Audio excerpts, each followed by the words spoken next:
ناجی بہت غصے کے عالم میں اپنے کمرے میں ٹہل رہا تھا۔ زکوئی اسے ٹھنڈا کرنے کی بہت کوشش کر چکی تھی، لیکن اس کا غصہ بڑھتا جا رہا تھا۔ آپ مجھے اس کے پاس جانے دیں، زکوئی نے چوتھی بار کہا۔ میں اسے شیشے میں اتار لوں گی۔ بیکار ہے، ناجی نے گرج کر کہا۔ وہ کمبخت حکم نامہ جاری کر چکا ہے، جس پر عمل بھی شروع ہو چکا ہے۔ مجھے اس نے کہیں کا نہیں رہنے دیا۔ اس پر تمہارا جادو نہیں چل سکا۔ مجھے معلوم ہے کہ میرے خلاف یہ سازش کرنے والے لوگ کون ہیں۔ وہ میری ابھرتی حیثیت سے حسد کرتے ہیں۔ میں امیر مصر بننے والا تھا۔ میں نے یہاں کے حکمرانوں پر حکومت کی ہے، حالانکہ میں معمولی سا سالار تھا۔ اب میں سالار بھی نہیں رہا۔ اس نے دربان کو اندر بلا کر کہا، عروش کو بلا لائیے۔ اس کا ہمزاد اور نائب عروش آیا تو ناجی نے اس کے ساتھ بھی اسی موضوع پر بات کی۔ اسے وہ کوئی نئی خبر نہیں سنا رہا تھا۔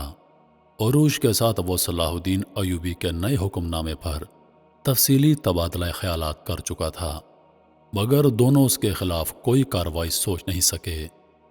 اب اس کے دماغ میں ایک کارروائی آ گئی۔ اس نے عروش سے کہا، میں نے جوابی کارروائی سوچ لی ہے۔ کیا بغاوت؟ ناجی نے کہا۔ عروش چپ چاپ اسے دیکھتا رہا۔ ناجی نے کہا، تم حیران ہو گئے ہو؟ کیا تمہیں شک ہے کہ یہ 50,000 سوڈانی فوج ہماری وفادار نہیں؟ کیا یہ صلاح الدین ایوبی کی نسبت مجھے اور تمہیں اپنا حاکم اور خیر خواہ نہیں سمجھتی؟ کیا تم اپنی فوج کو یہ کہہ کر بغاوت پر آمادہ نہیں کر سکتے کہ تمہیں مصریوں کا غلام بنایا جا رہا ہے اور مصر تمہارا ہے؟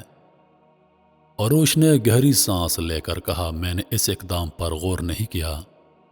بغاوت کا انتظام ایک اشارے پر ہو سکتا ہے، لیکن مصر کی نئی فوج بغاوت کو دبا سکتی ہے اور اس کو کمک بھی مل سکتی ہے۔ حکومت سے ٹکر لینے سے پہلے ہمیں ہر پہلو پر غور کر لینا چاہیے۔ میں غور کر چکا ہوں، ناجی نے جواب دیا۔ میں عیسائی بادشاہوں کو مدد کے لیے بلا رہا ہوں۔ تم 2 پیامبر تیار کرو، انہیں بہت دور جانا ہے۔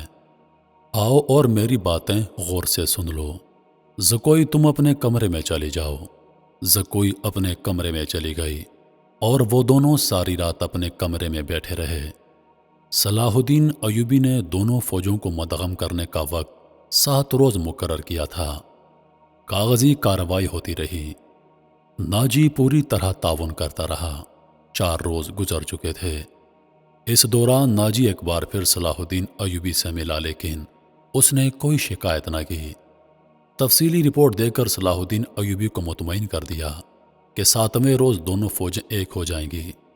صلاح الدین ایوبی کے نائبین نے اسے یقین دلایا کہ ناجی دیانتداری سے تعاون کر رہا ہے، مگر علی بن سفیان کی رپورٹ کسی حد تک پریشان کن تھی۔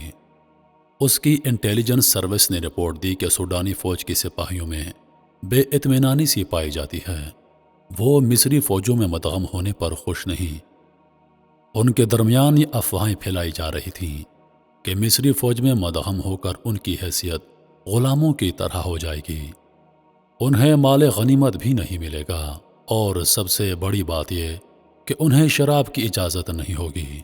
علی بن سفیان نے یہ رپورٹیں صلاح الدین ایوبی تک پہنچا دیں۔ ایوبی نے اسے کہا کہ یہ لوگ طویل مدت سے عیش کر رہے ہیں، انہیں نئی تبدیلی یقیناً پسند نہیں آئے گی۔ مجھے امید ہے کہ وہ نئے حالات اور ماحول کے عادی ہو جائیں گے۔ اس لڑکی سے ملاقات ہوئی یا نہیں؟ صلاح الدین ایوبی نے پوچھا۔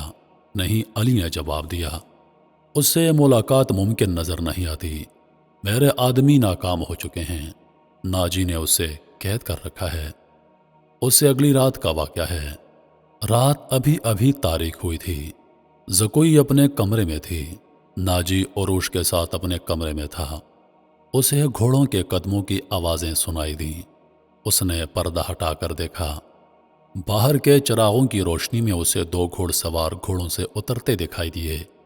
لباس سے وہ تاجر معلوم ہوتے تھے، لیکن وہ گھوڑوں سے اتر کر ناجی کے کمرے کی طرف چلے تو ان کی چال بتاتی تھی کہ یہ تاجر نہیں۔ اتنے میں عروش باہر نکلا۔ دونوں سوار اسے دیکھ کر رک گئے اور عروش کو سپاہیوں کے انداز سے سلام کیا۔ اوروش نے ان کے گرد گھوم کر ان کے لباس کا جائزہ لیا، پھر انہیں کہا کہ ہتھیار دکھاؤ۔ دونوں نے پھرتی سے ہتھیار دکھائے۔ ان کے پاس چھوٹی تلواریں اور ایک ایک خنجر تھا۔ اوروش انہیں اندر لے گیا۔ درباری ایک طرف کھڑا تھا۔ زکوئی گہری سوچ میں کھو گئی۔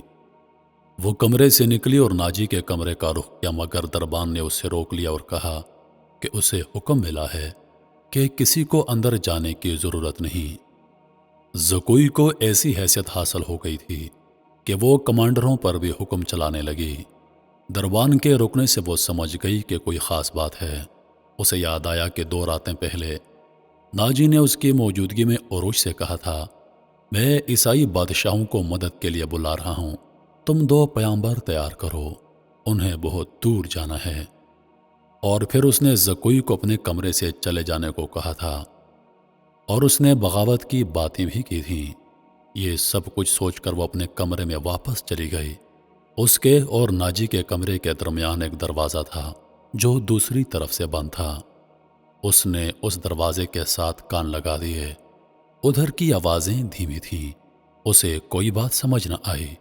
کچھ دیر بعد اسے ناجی کی بڑی صاف آواز سنائی دی۔ اس نے کہا، آبادیوں سے دور رہنا، اگر کوئی شک میں پکڑنے کی کوشش کرے تو سب سے پہلے یہ پیغام غائب کرنا، جان پر کھیل جانا، جو بھی راستے میں حائل ہو اسے ختم کر دینا۔ تمہارا سفر 4 دنوں کا ہے، 3 دنوں میں پہنچنے کی کوشش کرنا۔ سمت یاد کر لو۔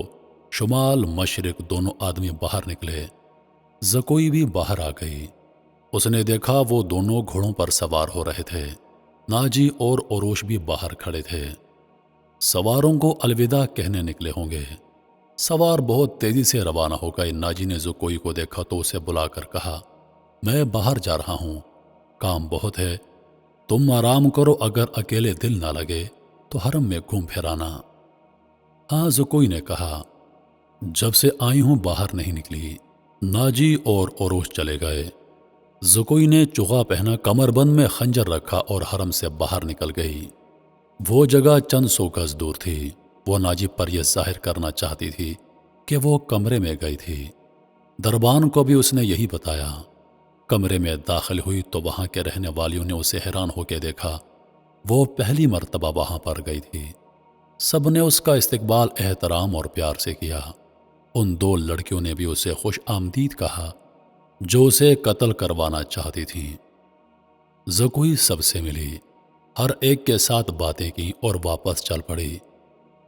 وہ خرانٹ ملازمہ بھی وہی تھی جسے اس کے قتل کے لیے کہا گیا تھا۔ اس نے زکوئی کو بڑی غور سے دیکھا۔ زکوئی باہر نکل گئی۔ کمرے والے مکان اور ناجی کی رہائش گاہ کا درمیانی علاقہ اونچا نیچا تھا اور ویران۔ زکوئی کمرے سے نکلی تو ناجی کی رہائش گاہ کی طرف جانے کے بجائے بہت تیز تیز دوسری سمت چل پڑی۔ ادھر ایک پگڈنڈی بھی تھی، لیکن زکوئی اس سے ذرا دور ہٹ کر جا رہی تھی۔ اس سے 15-20 قدم پیچھے ایک سیاہ سایہ چلا جا رہا تھا۔ وہ کوئی انسان ہو سکتا تھا، مگر سر سے پاؤں تک ایک لبادے میں لپٹا ہونے کی وجہ سے سیاہ بھوت لگتا تھا۔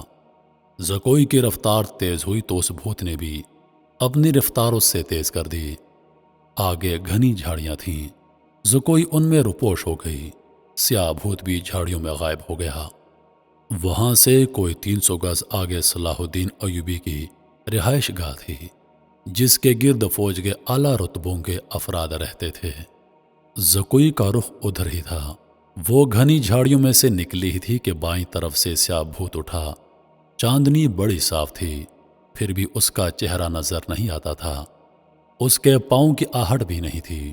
بھوت کا ہاتھ اوپر اٹھا، چاندنی میں خنجر چمکا اور بجلی کی تیزی سے خنجر زکوئی کے بائیں کندھے اور گردن کے درمیان اتر گیا۔ زکوئی کی چیخ نکلی۔ خنجر اس کے کندھے سے نکل گیا۔ زکوئی نے اتنا گہرا زخم کھا کر بھی نہایت تیزی سے اپنے کمر بند سے خنجر نکالا۔ بھوت نے اس پر دوسرا وار کیا تو زکوئی نے اس کے خنجر والے بازو کو اپنے بازو سے روک کر اپنا خنجر بھوت کے سینے میں گھونپ دیا۔ اسے چیخ سنائی دی جو کسی عورت کی تھی۔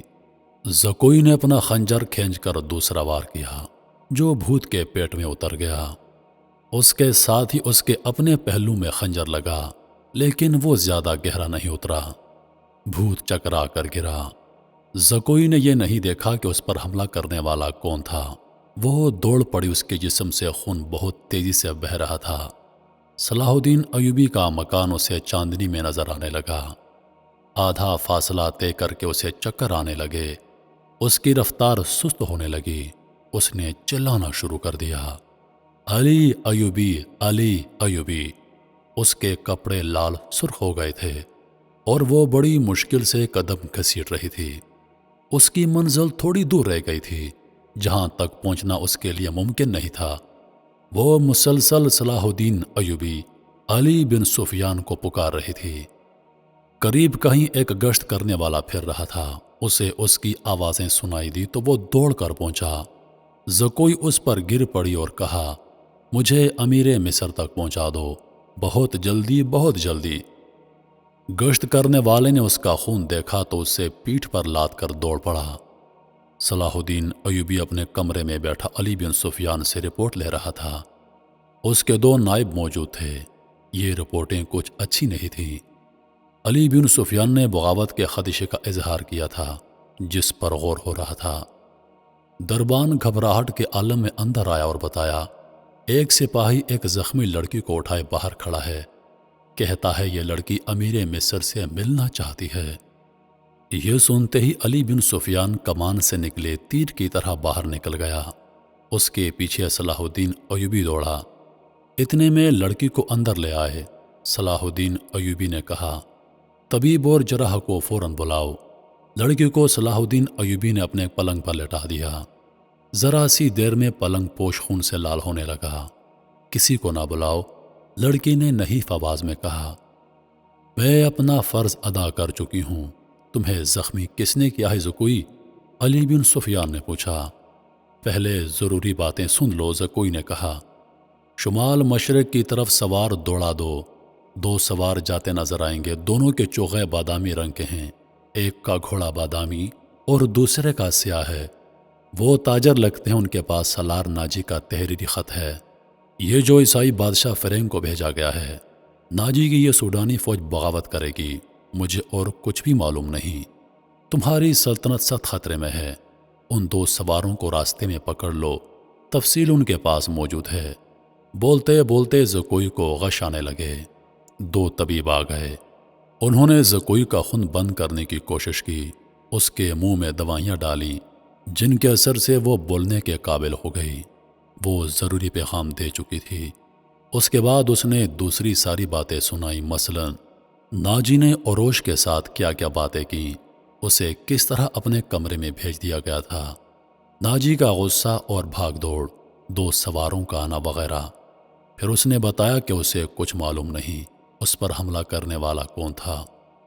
وہ موقع موزوں دیکھ کر ادھر ہی رپورٹ دینے کے لیے آ رہی تھی کہ پیچھے سے کسی نے اسے خنجر گھونپ دیا۔ اس نے اپنا خنجر نکال کر حملہ آور پر حملہ کیا۔ حملہ آور کی چیخ بتاتی تھی کہ وہ کوئی عورت ہے۔ اس نے حملے کی جگہ بتائی۔ اسی وقت اس جگہ آدمی دوڑا دیے گئے۔ زکوئی نے کہا تھا وہ زندہ نہیں ہو سکتی۔ اس کے خنجر اس کے سینے اور پیٹ میں لگے تھے۔ خون رک نہیں رہا تھا۔ زیادہ تر خون تو پہلے بہہ چکا تھا۔ زکوئی نے صلاح الدین ایوبی کا ہاتھ پکڑا اور چوم کر کہا، اللہ آپ کو اور آپ کی سلطنت کو سلامت رکھے۔ آپ شکست نہیں کھا سکتے۔ مجھ سے زیادہ کوئی نہیں بتا سکتا کہ صلاح الدین ایوبی کا ایمان کتنا پختہ ہے۔ پھر اس نے علی بن سفیان سے کہا، میں نے کوتاہی تو نہیں کی، آپ نے جو فرض مجھے سونپا تھا وہ میں نے پورا کر دیا ہے۔ تم نے اس سے زیادہ پورا کیا ہے، علی بن سفیان نے اسے کہا۔ میرے تم وہم و گمان میں نہ تھا کہ ناجی اس حد تک خطرناک کارروائی کرے گا اور تمہیں جان کی قربانی دینی پڑے گی۔ میں نے تمہیں صرف مخبری کے لیے بھیجا تھا۔ کاش میں مسلمان ہوتی، زکوئی نے کہا۔ اس کے آنسو نکل آئے۔ اس نے کہا، میرے اس کام کا جو بھی معاوضہ دینا ہے وہ میرے اندھے ماں باپ اور سدا بیماریوں کو دے دینا۔ ان کی معذوریوں نے مجھے 12 سال کی عمر میں رقاصہ بنا دیا تھا۔